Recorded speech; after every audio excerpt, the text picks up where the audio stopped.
j'introduis les chroniques doctorales pendant que vous vous installez. Pendant ces chroniques doctorales, les doctorants vont présenter leurs travaux, de thèse, en 5 minutes sous un format original que vous allez, pouvoir voir et comme l'année dernière, il y a on leur a proposé un exercice un peu original qu'ils ont accepté, quasiment tous, qui est de présenter en binôme. C'est-à-dire se former des binômes dans lesquels chacun présente la thèse, de l'autre. Voilà et bah, en fait, on a été étonné par le succès de ça. On pensait que ça ferait fuir tout le monde et puis finalement, non. C'est bon, donc on va commencer par une présentation de Léna Vincent et Élise Merville des laboratoires SIM et LCMD. Bonjour à tous, moi c'est Léna et aujourd'hui je vais vous présenter le sujet de mon amie Élise qui est au fond là-bas. Élise, elle est doctorante en deuxième année au LCMD et elle travaille sur l'inversion de phase catastrophique. Et pour vous parler d'inversion de phase catastrophique, je vais vous parler de quelque chose que vous connaissez tous normalement, la mayonnaise. Donc la mayonnaise, je pense que tout le monde en a déjà goûté au moins une fois dans sa vie, mais par curiosité, je me demande qui a déjà fait de la mayonnaise? À main levée. Ouais, beaucoup de cuistots, bravo. Et parmi vous, qui a déjà loupé sa mayonnaise? Merci pour votre honnêteté. On partage donc ce sentiment de frustration quand on loupe la mayonnaise. On se dit: «On a suivi la recette, tout va bien», mais en fait, ça va pas du tout, on l'a loupé. Donc dans cette présentation, on va un peu éclaircir tout ça et essayer de voir quel phénomène se cache derrière une mayonnaise ratée. D'abord, une mayonnaise, qu'est-ce que c'est? Une mayonnaise, c'est une émulsion et une émulsion, c'est un mélange de 2 liquides qui s'aiment pas, exactement comme l'huile et l'eau ou dans le cas de la mayonnaise, les œufs qui sont majoritairement constitués d'eau et l'huile.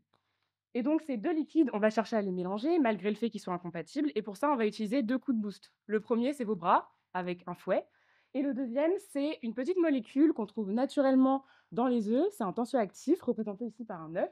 On va la mettre entre l'huile et l'eau et faire en sorte que l'huile et l'eau se réconcilient autant que faire se peut, dans le cadre de notre mélange.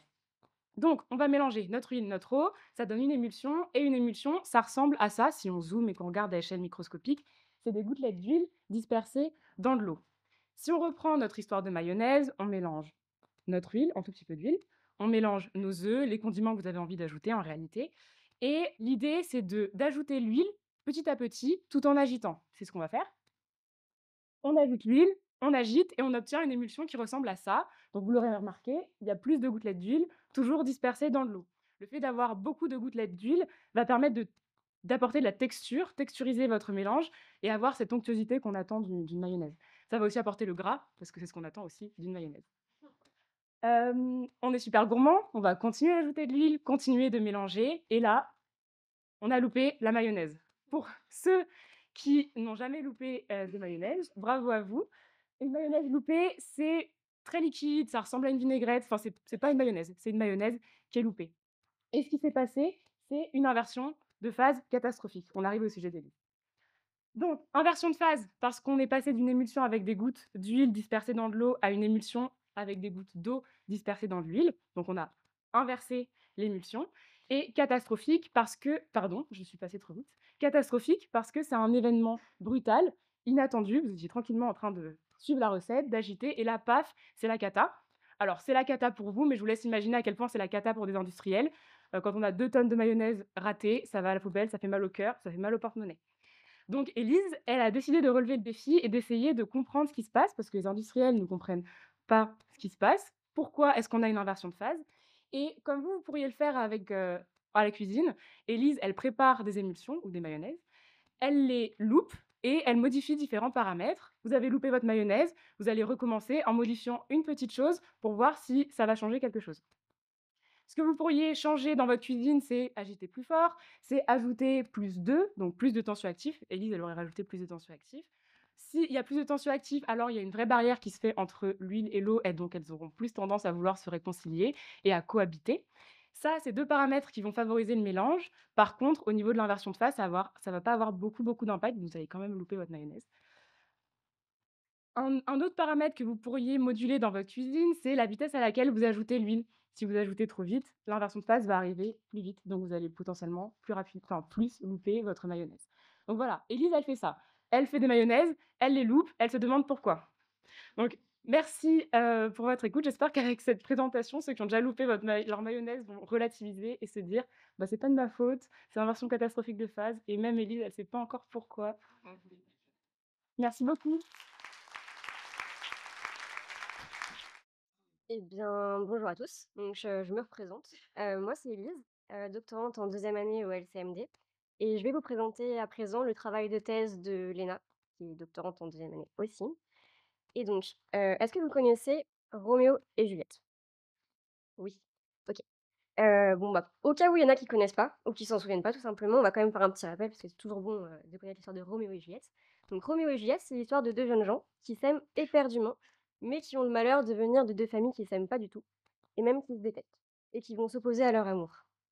Et donc, bah, spoiler alerte, à la fin, ça finit mal, ils meurent tous les 2.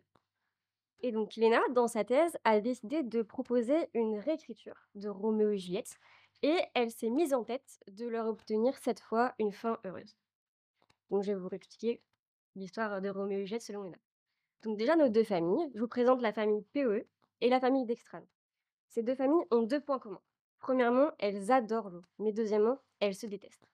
Donc Léna, pour les réconcilier, a eu l'idée de les mélanger dans l'eau, en se disant bah, peut-être que leur goût mutuel pour cet élément pourrait les réconcilier. Donc qu'est-ce qui se passe? Quand on les met dans l'eau, en petite quantité, ils acceptent de coexister, ils se tolèrent. Par contre, quand on en ajoute beaucoup, ils vont se séparer en 2 camps. Donc on voit le camp des PE et le camp des Dextranes. Et là, Léna n'est pas très contente parce qu'elle, elle tient vraiment beaucoup à mélanger bah, ces 2 camps pour qu'ils se réconcilient. Donc elle agite. Et quand elle agite, ce qu'on voit, on voit des gouttes de PE dispersées dans du dextrane. Elle a fait une émulsion de PE dans du dextrane. Sauf que le naturel revient au galop. Comme les deux camps ne s'aiment pas du tout, ils finissent par de nouveau se séparer. Et là, Léna, elle est très embêtée parce qu'elle tient vraiment, vraiment, vraiment beaucoup à mélanger ces deux camps et à faire une émulsion PE dans dextrane. Et là, vous vous demandez peut-être pourquoi. Pourquoi tient-elle tant à mélanger son PE et son dextrane? La réponse est que les industriels, toujours les industriels, veulent faire des émulsions eau dans eau, donc ou PE dans dextrane, parce que ça peut servir d'alternative aux émulsions traditionnelles à base d'huile et d'eau, parce qu'elles sont plus vertueuses pour l'environnement et pour la santé. Donc l'ENA veut faire des émulsions PE dans dextrane pour les industriels. Donc maintenant, ce qui s'est posé comme question, c'est regarder qu'est-ce qui se passe à la frontière entre le PE et le dextrane. Et en fait, elle s'est aperçue qu'il y avait un grand fossé entre les deux camps. Et c'est ce fossé qui fait que bah, les deux vont pas se réconcilier, parce que même s'ils le voulaient, ils pourraient pas se rapprocher et sympathiser. Donc elle a cherché un moyen de combler ce fossé. Et c'est là qu'interviennent Roméo et Juliette. Roméo est un dextrane, Juliette est une PE. Donc théoriquement, ils sont censés se détester, mais ils ont chacun une particularité physique. Roméo est chargé positivement et Juliette négativement. Et donc en électrostatique, c'est un peu comme en amour, les contraires s'attirent et un couple est né. Je vous présente Roméo et Juliette. Et là, petite particularité, il y a pas un seul couple Roméo et Juliette dans l'histoire de Lena, il y en a plein, plein, plein. Il y en a une multitude et ceux-ci s'assemblent dans une structure qu'on appelle un C3M. Donc, faut pas demander pourquoi, c'est pas le labo de l'USPCI, mais ça adopte une configuration, un peu comme un soleil, avec au centre les parties, chargées qui vont s'attirer et autour les parties non chargées. Et en fait, ce qu'on voit, c'est que ce C3M a une double affinité et pour, les dextranes par, Roméo, par les Roméo et pour les PE par les Juliette. Et donc quand Léna le met dans son fossé, bah, il comble parfaitement son fossé et on voit que la partie PE de Juliette va vers le camp des PE et la partie d'extrême de Renaud va vers le camp des Dextrane. Et donc maintenant, quand on regarde à l'échelle de son émission PE dans l'extrême, ce qu'on voit, c'est qu'ils vont former comme une armure autour des gouttes et les protéger et faire en sorte que bah, même s'ils s'aiment pas au fond, bah, ils vont quand même rester ensemble assez longtemps. Et c'est là que normalement dans l'histoire de Shakespeare, bah, il meurt. Sauf que Léna, elle sait pas ce qu'elle veut. Et donc pour ça, elle va jouer sur plein de paramètres.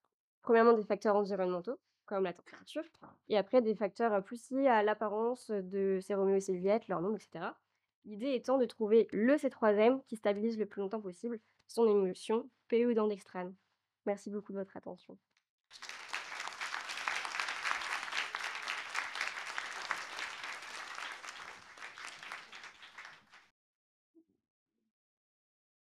Merci. Donc maintenant, nous allons avoir 2 présentations, croisées du laboratoire biophysique et évolution de Ximena Luna et Camille Evin. Hello everyone, my name is Jimena. I'm a first year PhD student here at the Laboratory of Biophysics and Evolution. And today I'm going to talk about Camille's PhD topic. Camille is one of my labmates. Say hi, Camille. Thank you. So I first would like to start by asking you a question. Have you ever wondered how you came to be? How life on Earth appeared? Well, that's one of the questions that my lab mates and Camille are asking themselves at the Laboratory of Biophysics and Evolution. When Camille isn't in touch with her artistic side of her personality, she still actually is. Because at the lab, she's trying to make arts and crafts inside a tube. So she's having a little bit of trouble about it, so let's ask her what it's about. She told me that she's working with some really cool stuff that's basically helping her to form bonds between the molecules. Here, our molecules are represented by pipe cleaners, or for the French speakers in the room, chenille. And the topic of her research is kind of like the molecular biology version of glue. Let's think about it that way. And that it's very good, but why so important to her? One thing that I haven't told you is that this glue and the molecules it's gluing are very different from the typical arts and crafts glue because they are made from the same material, which is RNA. So if you don't know RNA, don't worry about it, it's okay. Let's think about it as the ugly cousin of DNA. You all know DNA, right? So it's a molecule, sorry, that it's in all of your cells and stores all of your genetic information. So it's your genes, and it's responsible for making you the masterpiece that you are. So RNA is very similar to DNA, but there is a small change, and this small chemical change makes the structure super different. DNA forms this very beautiful double helix, while RNA it's just a very flexible strand of polymer, and it can take very different forms. And because it can take all of these different forms, it can be anything you want in your arts and crafts box. It can be a painting brush, it can be some scissors, it can be even an eraser, or in this case, it can also be the glue. And by doing so, it can make some impossible chemical reactions possible. Like, for example, in your cells right now, gluing two molecules together is a function or a reaction that is done by the proteins. So this molecule, RNA, it's kind of like a two-in-one molecule, let's say, because it can store your genetic information, but also can make impossible reactions possible. So RNA is super versatile and can be both the pipe cleaner and the glue, and glue these molecules together. Scientists noticed the super abilities of RNA and decided to formulate a hypothesis for the origins of life on Earth. Let's call it the RNA world hypothesis. And this hypothesis states that because of RNA's ability, there might have been a time on Earth where the RNA have fulfilled both roles, either storing genetic information and making reactions.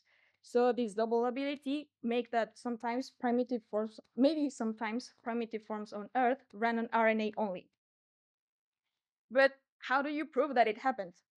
I mean, you cannot really do it unless you find very convincing fossils, but good luck with that. You cannot really find them. So the scientists in our lab are trying out for a different approach. They are trying to create an RNA system that is alive, let's say. Their very own lab-made artwork, sort of speak. And in order to make it, they need both different materials like the glue and the chenille. And that's where the star of the show comes back right in. Previously, RNA is both the glue and the molecules it's gluing. So you cannot only make new and longer RNAs every single time you're doing it. This is also ensuring that this RNA don't die and you can make even larger copies of it over time. So to glue more RNAs together, you can also use RNA and hopefully answer some questions about the origins of life. Thank you so much for your attention, and now Camille is going to talk about my thesis.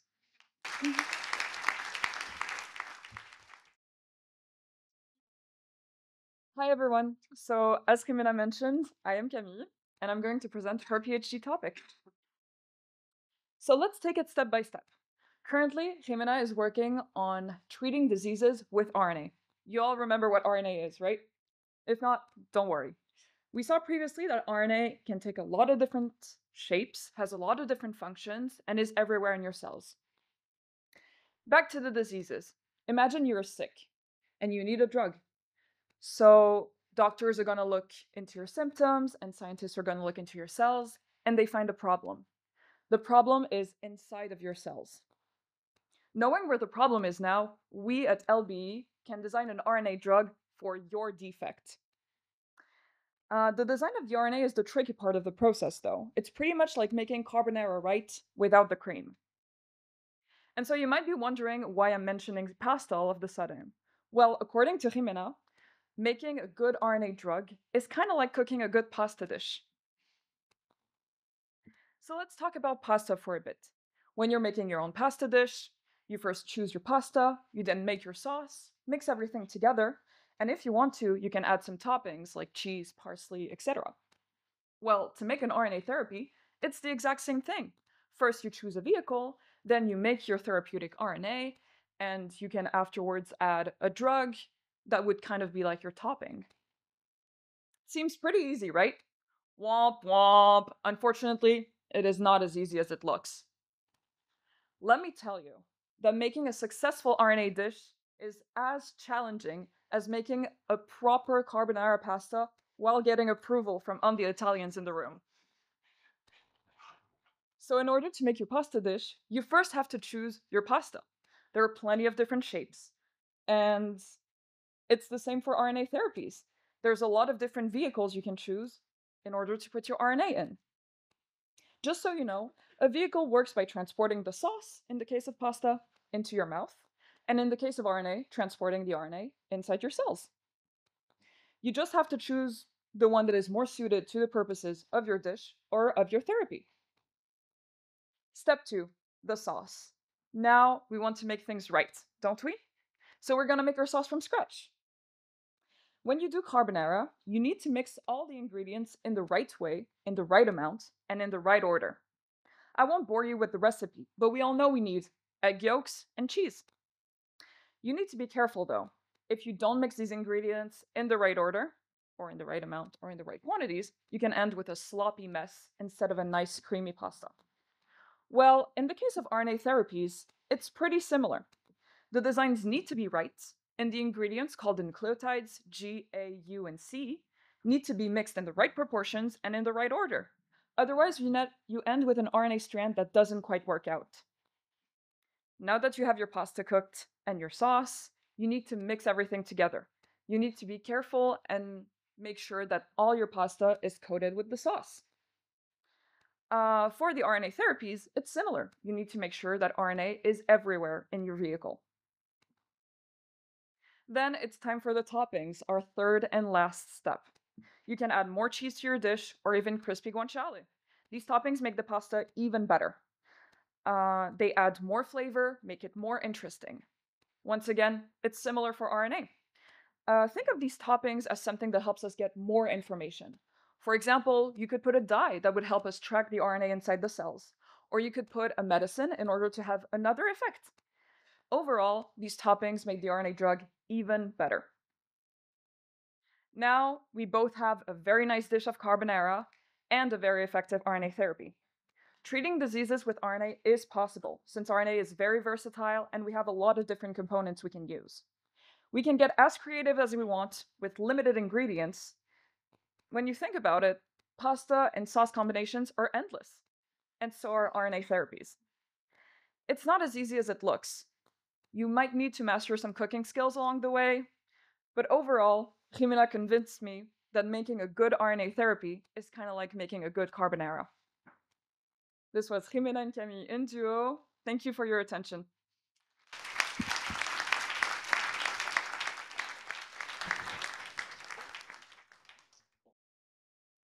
Hi, everybody. I'm Natalie, a third year PhD student in Gulliver Lab, and here I'm going to talk to you about how we can make microscopic Star Trek technology in a test tube. So, in Star Trek, Federation Society has basically solved all of its economic woes with an incredible machine called the Replicator, which can take an object inside the box, break it down into its constituent parts, and build up an exact copy. So in the show, this has brought about world peace, the advancement of science, and the intense space exploration represented by my poorly drawn Enterprise. Now, I don't think my PhD is going to go quite this far, especially in today's political climate, but we can always hope. Now, in the show, the way a replicator works is by breaking things down and putting them back together in a really specific way. So how can we model this kind of thing on a microscopic level in a test tube? We have little particles. They could be droplets or they could just be little plastic beads that have special glues on the surface. So the particles have a color, yellow or brown or whatever. And the point is that we have glues that are specific. Yellow particles can stick to brown particles, but not to each other, whereas brown particles can stick to either brown or yellow. With rules like that, we can build some shapes.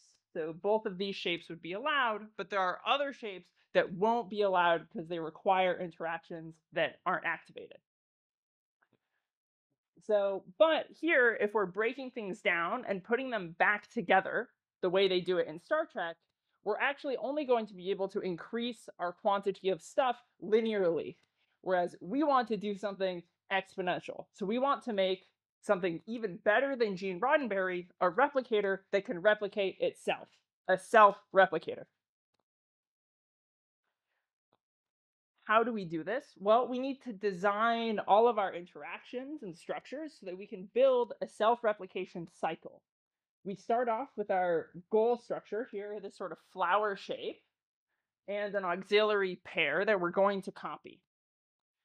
Then, with the specific glues that I was talking about earlier, we can attach components that are floating around in a soup in our test tube on the surface of our structure. Those will then move around on the surface in order to connect to each other. So here was the original structure, and then everything has connected around it to form a sort of network or floppy pasta shape. Then that will detach and then fold into a copy of our original structure, which can then, of course, itself undergo replication and therefore get an exponential growth in the amount of stuff that we have, as long as there's enough fuel. Now, anything that can fold can also misfold. So just like in proteins, for example, we can end up with stuff that didn't get copied exactly right. One of the big problems, actually, is that since we have so many components floating around in solution, a component piece will attach before the structure has finished folding. So in the replicator analogy, it's like putting together a part of a coffee cup with a part of a laptop and coming out with something that's a bit of a chimera that doesn't work either way. So the name of the game is actually to build a structure that can fold fast enough that it won't attach stuff from the surface before it finishes folding. So in the show, of course, space is the final frontier. But before we go outwards, we actually need to go inwards to develop the technology and into the most intimate properties of matter itself and figure out how to design them, which is basically why my PhD is about building self-replication in a test tube.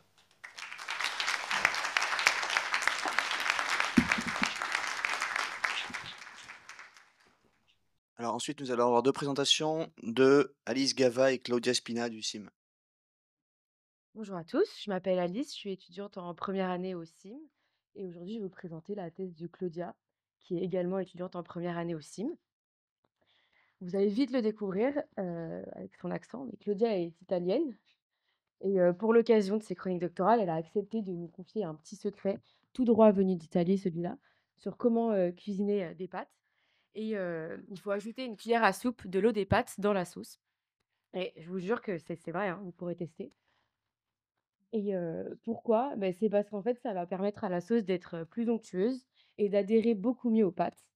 Et grâce à une molécule qui est la molécule d'amidon qui va se retrouver dans l'eau des pâtes, qui va être relarguée par les pâtes lors de la cuisson.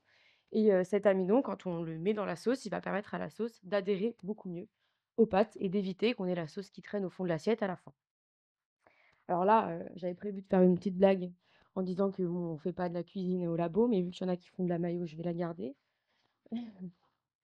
Et donc pourquoi je vous parle, de ces pâtes et de cette sauce qui adhère aux pâtes? C'est parce que Claudia, en fait, fait une thèse sur l'adhésion et ce qu'on lui demande de faire pendant sa thèse, c'est de faire adhérer 2 matériaux ensemble qui ne sont pas du tout compatibles et qui ont pas du tout envie de s'accrocher, et ce, évidemment, sans utiliser de colle des questions écologiques, on veut pouvoir le recycler.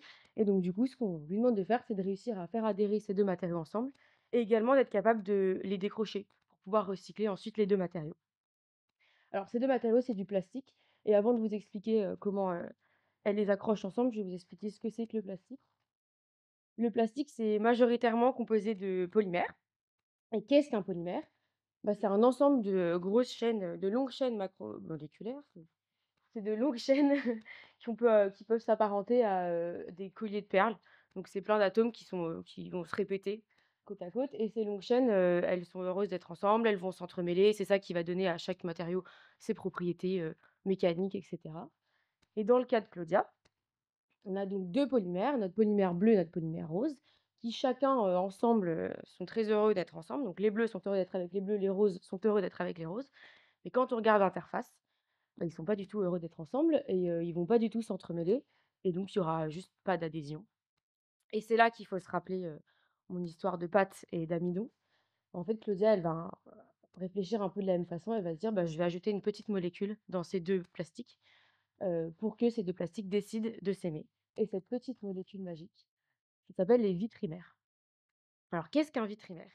Un vitrimère, c'est pareil, ça va être un long collier de perles, sauf qu'au milieu de ces perles, on va avoir des petites perles magiques qui font, des petits dessins, violets, qui eux, vont accepter de s'accrocher les uns avec les autres. Et donc si on l'applique au cas de Claudia, on va mettre, des petites vitrimères dans le polymère bleu, des petites vitrimères dans le polymère rose et on va considérer qu'à l'interface, les vitrimères vont accepter de s'accrocher.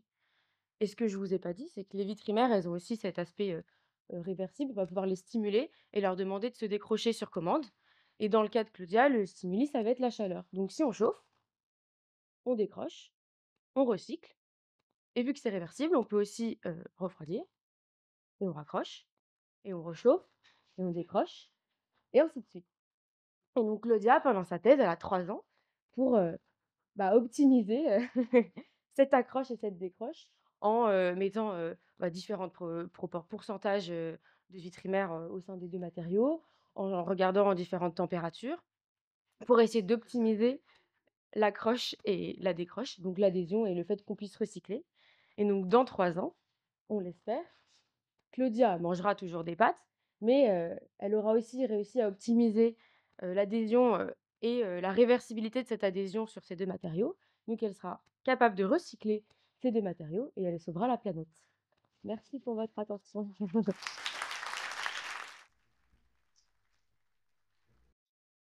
Okay, good morning to everyone. My name is Claudia, and I am a first year PhD student. And since Alice decided to stole my thesis, I will be presenting hers. So, we are still in the kitchen, but while I'm struggling with the pot, Alice is trying to make the perfect puree. But Alice is actually working with 2 types of yellow potatoes, the yellow potatoes and the green potatoes. And as we will see, there is a lot of difference.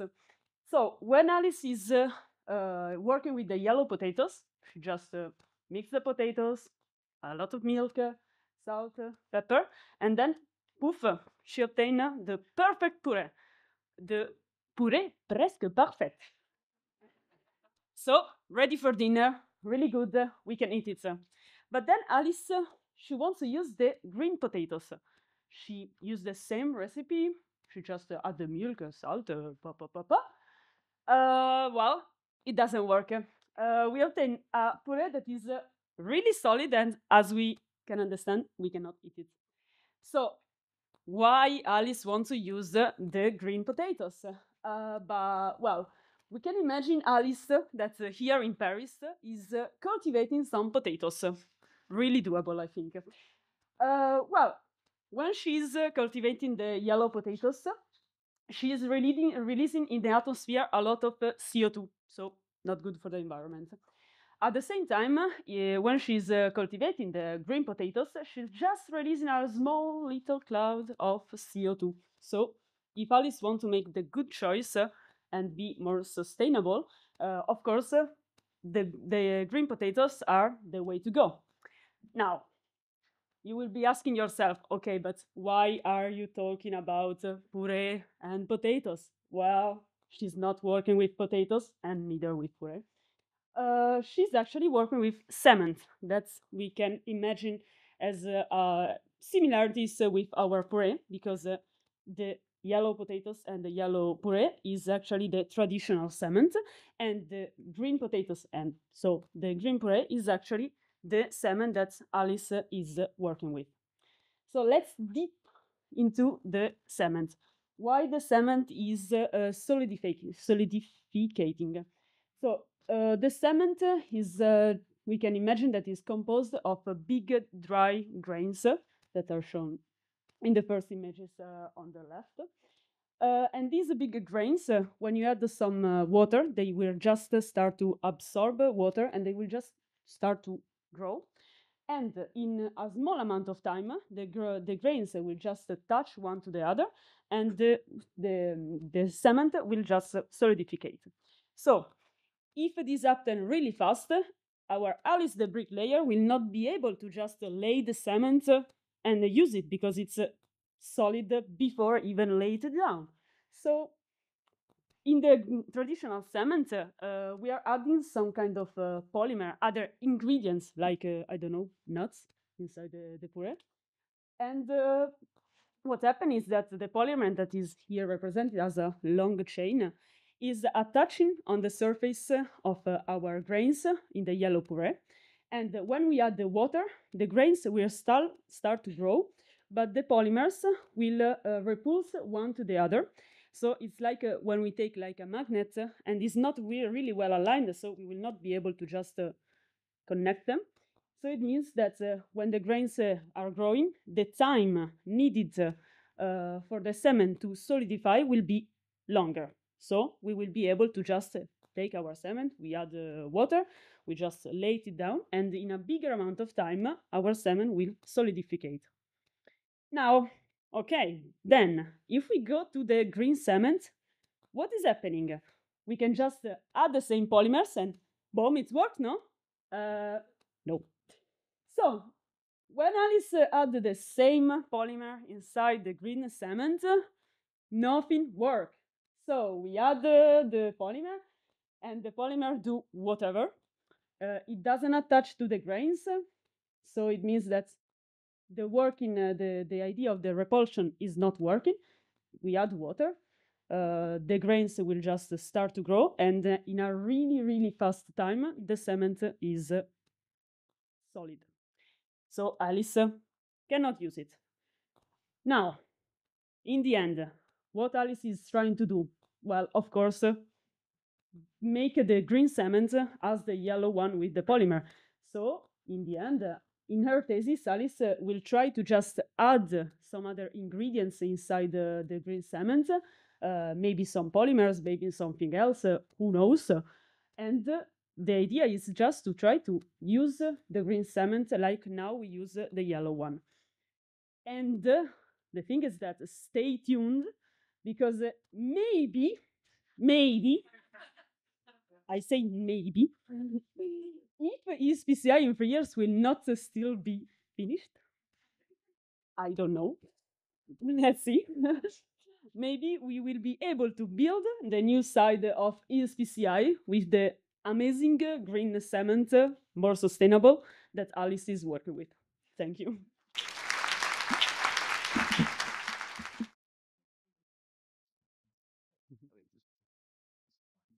Hello everyone, my name is Carlos, and today I will be presenting Alexandre's project.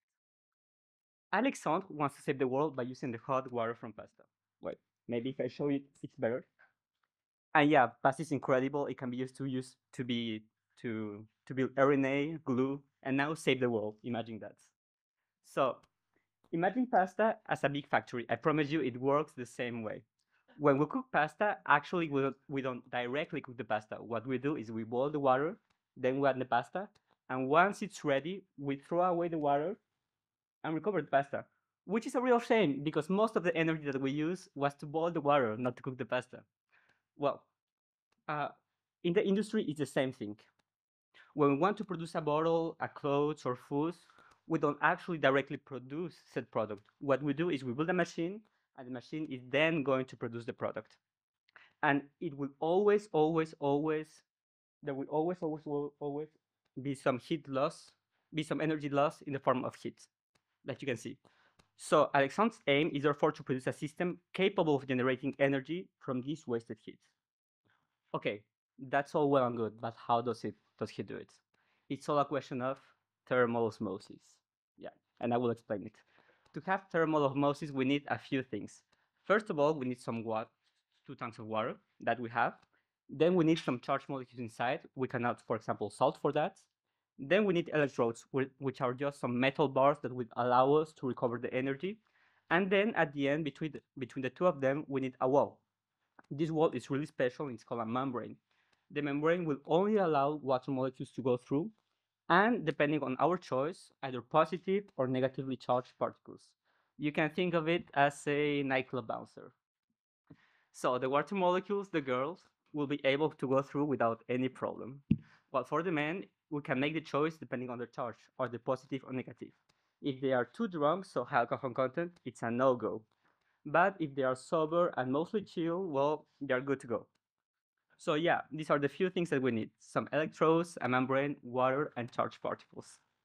But what about the chemistry behind all of this? Well, what happens if we have the same amount of charged particles in each tank? Imagine that the charged molecules in each container are pushing towards the membrane. Under equal conditions, so 25 degrees, nothing happens whatsoever, there is no movement. But what if we give a little bit more energy to one side? Then there is nothing to be done. The more energetic particles will go through to the other side. And yes, you guessed it. The more energetic particles come from the warmer water. And now you know what thermal osmosis is. It's the pressure applied to one side if there is a temperature difference between the both of them. So the idea will be to take the heat from an external source, so for example the water from the pasta, and give it to one side of the tank. So the bigger the temperature difference, the bigger the pressure applied, and the more charged molecules we'll have, and the more energy. And just like a nightclub, the money isn't in the entry. Most of the money is spent once inside. So once the charged molecules go through to the other side, they will spend their money, the hard-earned money, in the form of electrons, so charges, and it will give it to the electrode. You can think of it as an electronic payment. Yeah. And yeah, the more charged molecules we have on the side, the more money they give, and then the owner of the dance club is happy. So we are happy, and voila, energy was made. It is actually not quite as simple as that, because there will be a few problems in Alexandre's thesis that he will have to solve. First of all, if you have ever touched an object in your life, you know that there will be a heat exchange, even if they are not directly touching, like a bain-marie. So after some time, there will be a temperature equilibrium between the two of them, which will hinder the thermal osmosis, and that's not really that good. So you can think of it as the bain-marie's problem. Now, what else? He has some choices to take. For example, the choice of the membrane. Remember how only sober guys can go through? Well, maybe they weren't producing enough money, giving enough money. So now we have to change the strategy and let only drunks run through. Well, it's a choice of life. So, and yes, the water from your pasta could theoretically be used to produce energy and save the planet. So who knows, maybe if Alexandre's system works, Italy could become the world's next energetic superpower. Thank you for listening.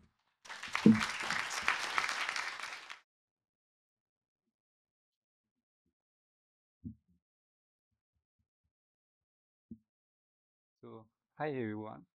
I hope you remember the face of Carlos, because you can see here Carlos. So today I'm going to present a PhD subject of Carlos. So Carlos, he's a PhD student. You think he's a PhD student? He really loves his job. Really, really. And you think he's just a PhD student and he's doing some PhD stuff, but not really. He's also a prison guard, as you can see here. Not for you humans, but for cells. When I say cells, this is the cell that is constituting us, or the living cells, or the living creatures. And so Carlos really likes to imprison cells. so cells in cells. So his objective in his PhD work is to encapsulate one cells per cells presence to allow the biology to study them, and I don't know, to study them alone. So now when I will talk about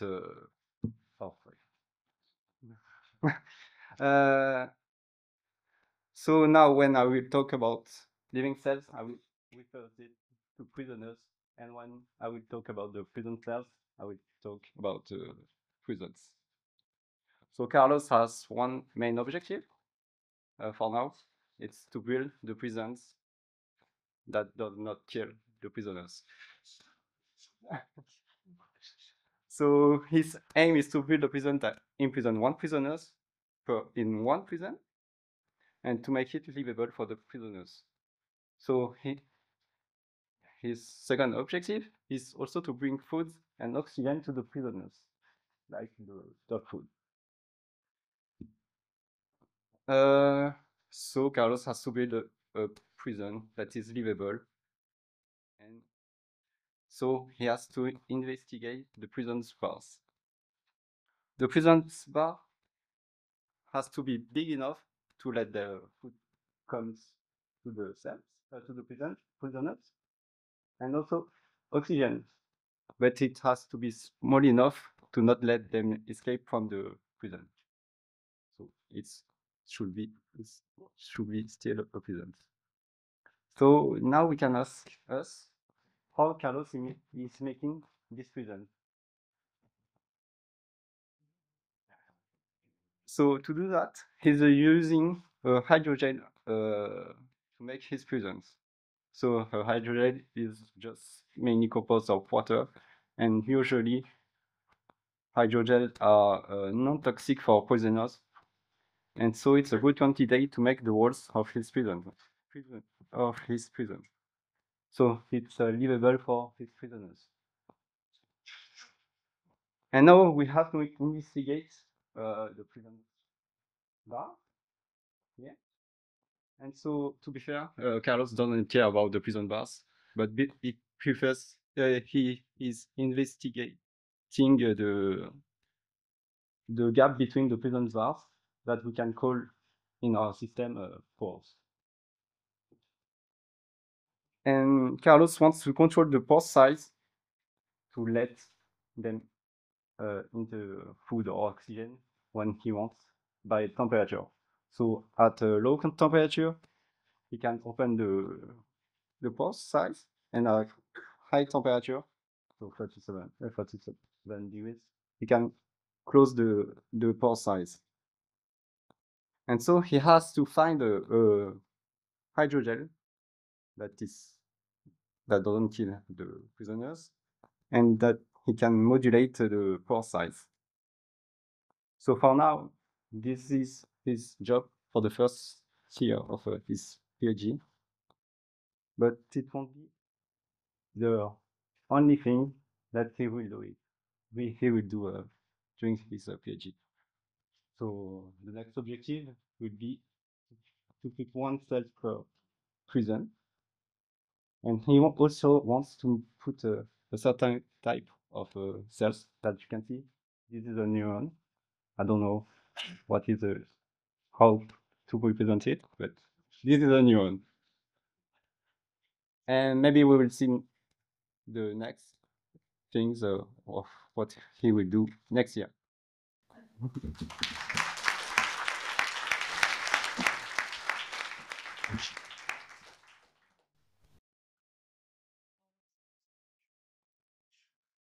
Bonjour à tous. Donc, moi, je m'appelle Jonathan et aujourd'hui, je vais vous présenter le sujet de thèse de mon collègue Yanis. Donc, tout d'abord, avant de vous présenter son sujet, je vais vous présenter Yanis. Donc, Yanis, c'est un collègue, mais avant tout, c'est un ami. Le gars est vraiment génial. Il est sympa, il est intelligent, il est trop beau. Vraiment, vous pouvez tout faire. Donc, finalement, si je devais décrire Yanis, je devrais le décrire un peu comme une personne solaire. Et ça tombe bien, Yanis, il travaille sur les panneaux photovoltaïques. Donc, si jamais vous regardez un panneau photovoltaïque, vous pouvez un peu vous l'imaginer comme un burger. Il y a plusieurs couches, Et en fait, ce burger, il va vous transformer l'énergie solaire en énergie électrique. Si jamais vous regardez aussi de plus près votre panneau, la première et la dernière couche sont en verre. Donc si jamais votre panneau, il subit un choc, eh bien, pas de chance, il va se casser et vous pouvez le mettre à la poubelle. Donc Yanis, lui, il veut changer en fait les couches supérieures et inférieures. Dans notre laboratoire, on est spécialisé dans les plastiques. Mais normalement, les plastiques qu'on met, eh ben, on ne peut pas trop les remodeler non plus. Donc si jamais vous faites un panneau avec un matériau plastique classique, bah, vous pouvez le mettre à la poubelle aussi. Sauf que comme Yanis est vraiment trop fort et trop génial, lui, il utilise des matériaux qui sont plus légers, qui sont autoréparants et qui sont recyclables. Donc au début, je me suis dit, c'est du pipeau. Et ensuite, je suis allé le voir quand il travaillait. Je me suis dit, mais qu'est-ce qu'il fait? Et en fait, j'ai regardé de plus près et Yanis, c'est un peu le maître sandwich. Il va vous prendre votre matériau, il le met dans une presse à, comme dans une presse à panini. Donc en fait, il va le mettre entre deux couches et il va chauffer à une haute pression. Et en fait, effectivement, son matériau cassé, eh ben, il arrive à le réparer en quelques minutes. C'est génial. Si on regarde de plus près, qu'est-ce qui se passe? En fait, vous pouvez imaginer deux couches sur lesquelles vous appliquez une pression à une haute température. Donc ces deux couches, vous les stressez. Elles ne sont pas contentes du tout, comme vous pouvez le voir. Mais ce matériau, comme on le chauffe, il va pouvoir couler un petit peu. Et donc, il va un peu pouvoir commencer à relaxer des contraintes. Et à la fin, vous avez un matériau relaxé, parce que toutes les contraintes vont pouvoir être dissipées quand les deux matériaux vont se mélanger d'un coup. Et si on regarde d'encore plus près ce matériau, vous pouvez vous imaginer, vous pouvez un peu vous imaginer comme une série de personnes qui se tiennent la main.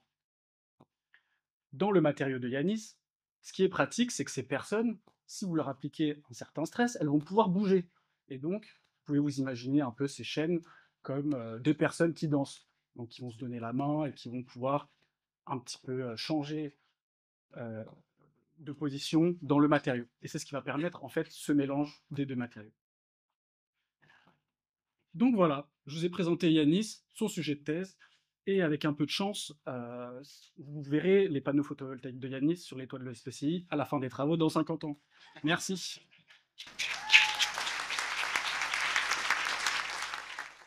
Du coup, c'est moi Yanis. Je travaille avec Jonathan et moi aussi, je vais vous le présenter. Jonathan, je l'aime bien. Vous avez vu, lui aussi, il m'aime bien. Il m'aime un peu trop, hein, je vous avoue. En fait, il est un peu stressant. Il est même carrément stressant. Il me suit partout dans le labo. Dans le nouveau labo, les nouveaux labos dans le bâtiment recherche, vous savez, il y a des fenêtres au mur. Et des fois, je suis en train de travailler à la paillasse et je me retourne et il est là avec un visage, un regard perçant, on va dire. Alors, j'ai fait un ticket STML et j'ai demandé à ce qu'il les remplace plutôt par des vitres floues. Vous savez, un petit peu comme les parois de salle de bain, les parois de douche, vous savez, les vitres de salle de bain. Et du coup, je me suis demandé, mais comment est-ce qu'on les fabrique, ces verres flous? Et d'ailleurs, qu'est-ce qui fait de base qu'un verre est transparent? En fait, un verre qui est transparent, c'est un verre dont la surface est bien lisse. Du coup, la lumière va la traverser tout droit et on va voir clairement, nettement ce qui est de l'autre côté. Pour faire un verre flou, il faut créer une surface très irrégulière. Et donc, la lumière va être dispersée dans toutes les directions. Ce genre de surface porte un nom, on appelle ça une surface texturée. Alors, comment faire une surface texturée? Il y a deux méthodes.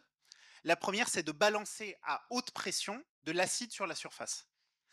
Donc l'acide va attaquer, grignoter le verre et ça va créer une surface irrégulière. Alors ça fonctionne, mais le STML avait un peu peur de s'en renverser dessus et donc ça texturerait le STML plutôt que le verre. Deuxième possibilité, c'est appliquer un vernis sur le verre et texturer le vernis plutôt que le verre. En fait, c'est plus facile de texturer le vernis et c'est moins dangereux en plus. Ça tombe bien, c'est le sujet sur lequel travaille Johnny pour les intimes au laboratoire. Alors à quoi ça ressemble de près un verre texturé? Un vernis texturé plutôt. Quand Johnny regarde ces vernis, il voit toutes sortes de formes au microscope, auxquelles il donne des petits surnoms. Alors il y a des lamelles, il y a des cacahuètes, il y a des hexagones. Johnny a même découvert une texturation que personne n'avait vue avant lui, c'est les carrés. Chapeau l'artiste. Et en fait, chacune de ces texturations va réagir différemment à la lumière et donc créer des flous différents. Ce qui est incroyable avec les vernis que fabrique Johnny en plus, c'est qu'ils sont auto-texturés. C'est-à-dire que quand ils passent de l'état liquide à l'état solide, la texturation apparaît toute seule, spontanément. Et donc la thèse de Johnny, c'est de changer les ingrédients de son vernis, un petit peu comme un cuisinier qui change une recette, pour faire apparaître ces différents motifs. Alors comment ça marche, l'autotexturation? Je vous explique. Johnny, quand il fait des expériences au laboratoire, il met au fond d'une coupelle en verre une petite couche de vernis liquide. Ensuite, pour le faire passer de l'état liquide à l'état solide, il utilise la lumière ultraviolette, les fameuses UV du soleil. Et en solidifiant, le vernis va se mettre à gonfler un petit peu comme un gâteau qui cuit. Et comme un gâteau, le vernis va gonfler plus au centre que sur les côtés. Au bout d'un moment, il gonfle tellement qu'il ressent une tension très importante au sommet, un petit peu comme un gâteau qui gonfle tellement qu'il s'apprête à craquer. Alors, qu'est-ce qui se passe? Moi, quand Johnny me gonfle, j'ai besoin de relaxer. Là, c'est la même chose, le vernis, il relaxe en créant la texturation. En fait, il répartit cette tension très importante au sommet de cette unique bosse en créant plein de petites bosses en surface. Mais vous vous demandez peut-être pourquoi est-ce qu'il gonfle déjà ce vernis sous les UV? Alors, je zoome un petit peu pour vous expliquer. En fait, le vernis de Johnny, il a des ingrédients qui se dégradent au contact de l'oxygène. Alors, on pourrait penser que c'est mauvais, et pourtant, en fait, c'est la clé de la réussite. Ces ingrédients qui vont se dégrader en surface vont créer une couche qui ne va pas solidifier et qui va rester liquide, alors que le dessous, lui, solidifie. Ensuite, un petit peu comme une éponge, le solide va absorber le liquide et c'est ça qui va faire gonfler le vernis et qui ensuite, après relaxation, va créer la texturation. Alors, la prochaine fois que vous aurez besoin de prendre une douche en toute intimité ou que vous devrez échapper à un collègue relou, vous saurez que c'est grâce à Johnny.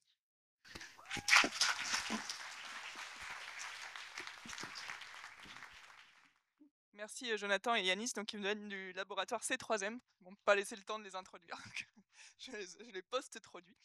Maintenant, on va accueillir Eline Redeuil du LBC. Ok. Alors, bonjour à toutes et à tous. Je m'appelle Eline et je suis en dernière année de thèse au laboratoire de biochimie.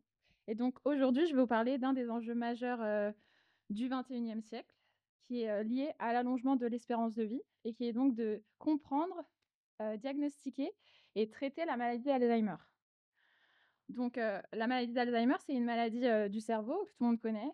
Donc, ici, je vous ai représenté un cerveau sain et un cerveau malade. Et donc, ce qu'on peut faire, lorsqu'on peut, on peut diagnostiquer, lorsqu'on diagnostique pour quelqu'un qui est malade et qui a la maladie depuis un moment, on peut voir que le cerveau du malade, il est un petit peu plus contracté et il a des zones noires où en fait il y a les neurones qui ont commencé à mourir. Donc ça, c'est une façon de diagnostiquer à un stade avancé de la maladie. Mais en fait, on peut aussi diagnostiquer avec un diagnostic qui est beaucoup plus lourd. Donc en fait, on prend une grosse aiguille, on vous insère dans le bas de votre dos et on vient chercher un échantillon du liquide dans lequel vous avez votre moelle épinière et votre cerveau qui est dedans. Et donc, ce qui est intéressant, c'est qu'on essaye de développer des tests sanguins, parce que si je vous demande ce que vous préférez entre faire un test où on met une longue aiguille dans le bas du dos et un test, une prise de sang normale, je pense que vous me dites directement que vous préférez faire une prise de sang.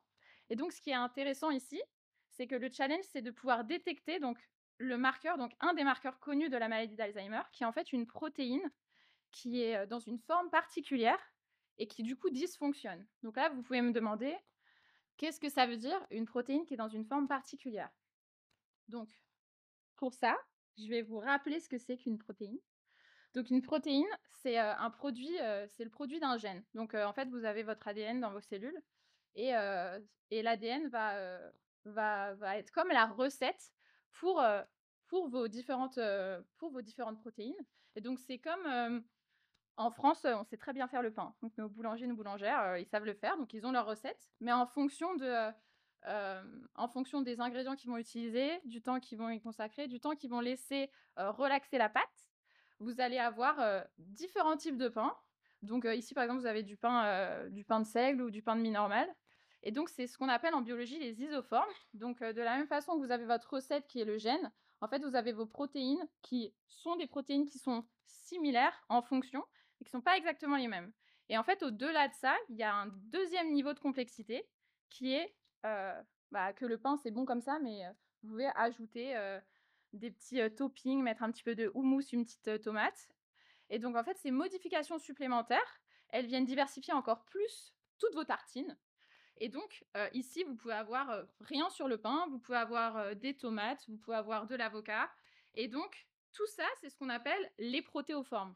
Donc, en fait, à partir de un gène, vous vous retrouvez avec des centaines de protéines différentes. Et donc, les protéoformes, c'est toutes les formes moléculaires dans lesquelles vous pouvez trouver le produit d'un gène.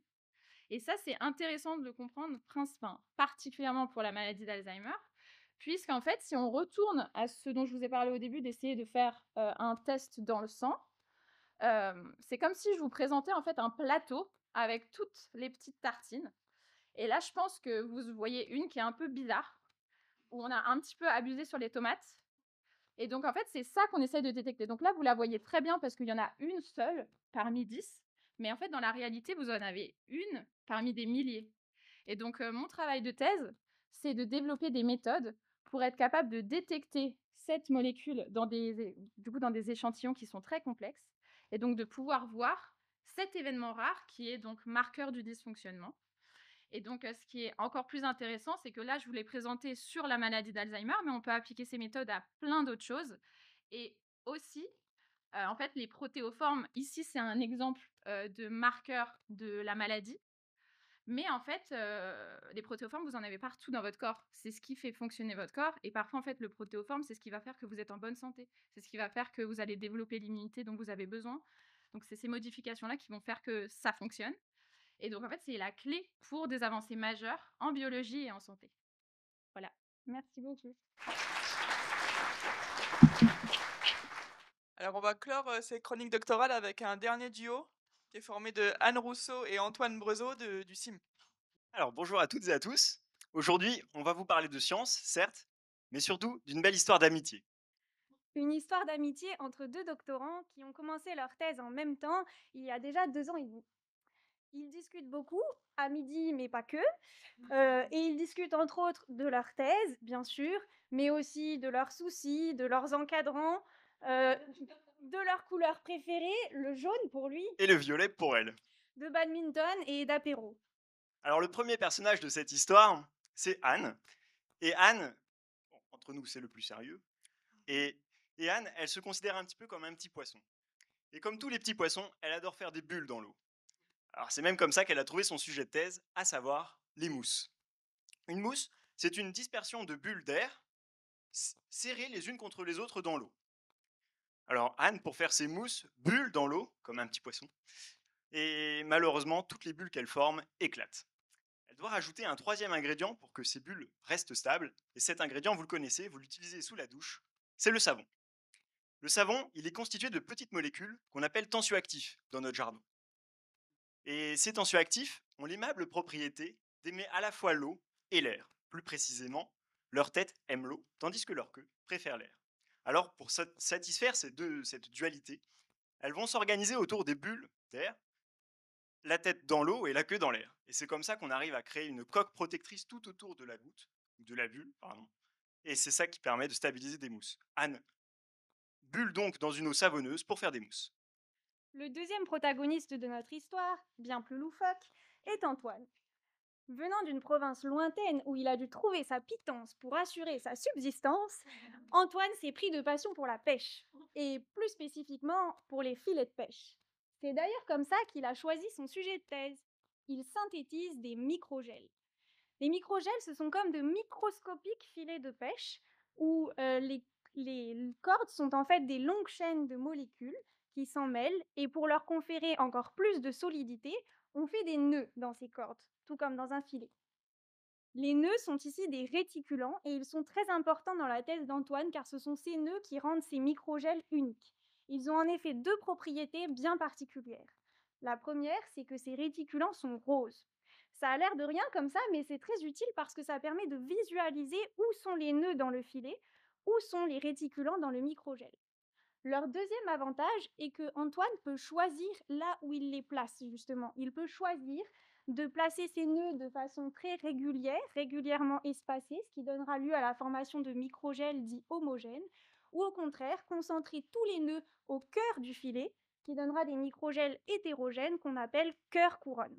Nous verrons dans la suite que ces différences de structure peuvent s'avérer très impactantes lorsqu'on utilise ces microgels. Alors Anne, dans son coin, elle bulle, certes. Mais à quoi bon buller, me direz-vous? Vous devez certainement savoir que le recyclage des métaux contenus dans vos ordinateurs ou vos téléphones portables est aujourd'hui un défi écologique majeur. Effectivement, il tend à produire de grandes quantités d'eau usée et dans cette eau, il y a des produits chimiques agressifs capables de dissoudre ces métaux dans l'eau, ce qui est nécessaire pour les recycler. Alors Anne, en tant que petit poisson, n'a pas du tout envie de voir ces eaux usées se déverser dans sa rivière, donc elle cherche une solution. Et elle l'a trouvée avec ses mousses. Elle va utiliser les mousses pour recycler les métaux. Ça a deux avantages. Le premier avantage, dans une mousse, il y a beaucoup de liquide, il y a beaucoup d'air, donc peu de liquide. Donc ça fait peu d'eau usée à retraiter derrière. Et le deuxième avantage, c'est que dans l'air que contiennent ces bulles, il y a du dioxygène, pas du tout toxique, on le respire. Et ce dioxygène, tout comme les produits chimiques agressifs, est capable de dissoudre ces métaux dans l'eau, afin de les recycler.